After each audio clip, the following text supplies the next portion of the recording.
आणि नाराज भुजबळ थोड्याच वेळात नाशिकला रवाना होणार आहेत अशी माहिती कळते। नागपूर अधिवेशनातून भुजबळ हे नाशिकला आता रवाना होणार आहेत अशी माहिती कळते। सध्या ते नागपूरमध्ये आहेत। नाराज भुजबळांची पुढील भूमिका काय असेल हे देखील पाहणं आता तितकंच महत्त्वाचं असणार आहे।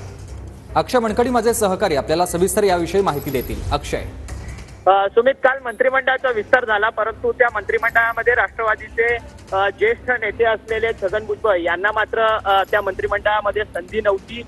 गेल्या काही महिन्यांपासून, मागच्या वर्षांपासून आपण बघतोय की राष्ट्रवादी काँग्रेस पक्षाचे जे नेते आहेत छगन भुजबळ हे सातत्यानं ओबीसींच्या हक्काच्या लढाई करता सातत्यानं आपला आवाज जो आहे तो बुलंद करताना पाहायला मिळत होते।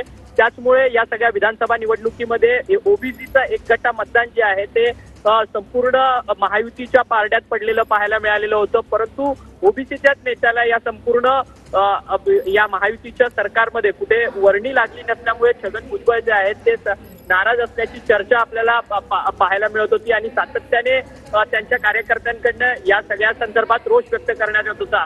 काल नाशिकमध्ये टायर देखील रस्त्यावरती त्यांच्या कार्यकर्त्यांनी जाळलेले होते। आज छगन भुजबळ हे विधान भवनात येत असताना आणि हॉटेलमधनं बाहेर पडत असताना त्यांनी आपली नाराजी जी आहे ती बोलून दाखवलेली असल्याचं आपल्याला पाहायला मिळतंय। माध्यमांना प्रतिक्रिया देताना ते म्हटले की जरांगे पाटील यांना अंगावरती घेतलं, त्याचं फळ जे आहे ते मला भेटलं, असं जे मत आहे ते त्यांनी आपल्या संपूर्ण माध्यमांमध्ये बोलताना पाहायला मिळत होते। आणि अखेरीस आता छगन भुजबळ हे विधान भवनातून निघालेले आहेत, पुन्हा हॉटेलकडे निघालेले आहेत आणि त्यानंतर ते नाशिककडे रवाना होणार आहे।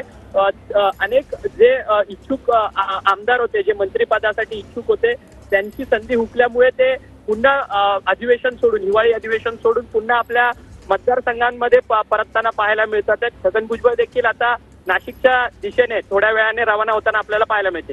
नक्कीच, धन्यवाद तुम्ही दिलेल्या सविस्तर माहितीसाठी।